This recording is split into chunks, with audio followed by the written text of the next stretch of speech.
আসসালামু আলাইকুম, সীমাস কুকিং লাইফে স্বাগতম।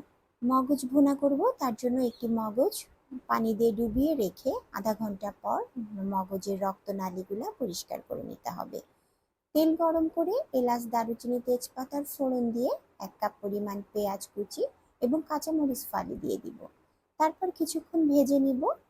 যখন পেঁয়াজগুলা সফট হয়ে আসবে তখন এর মধ্যে 2 টেবিল চামচ রসুন বাটা, 1 টেবিল চামচ আদা বাটা এবং 1 চা চামচ জিরা বাটা দিয়ে ভালো করে মশলাটা তেলের মধ্যে নাড়াচাড়া করে নিব।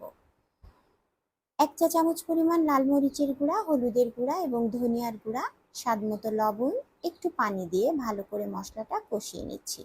মশলাটা যখন তেল ছেড়ে দিবে সেই পর্যায়ে পরিষ্কার করে রাখা মগজগুলা দিয়ে বেশ কিছু সময় রান্না করতে হবে। মগজ রান্না করতে খুব বেশি সময় লাগে না। কিছুক্ষণ রান্না করার পরে মগজের পানিগুলা যখন টেনে যাবে তখন 1 কাপ পরিমাণ গরম পানি দিয়ে মগজটা আরো কিছু সময় রান্না করে নিব। কয়েক টুকরা কাঁচা মরিচ আস্ত দিয়ে দিচ্ছি সুন্দর একটা সেন্ট আসার জন্য। তারপর 1 চা চামচ পরিমাণ গরম মশলার গুঁড়া দিয়ে কিছু সময় ভেজে নামিয়ে পরিবেশন করে নিব সুস্বাদু এবং মজাদার মগজ ভুনা।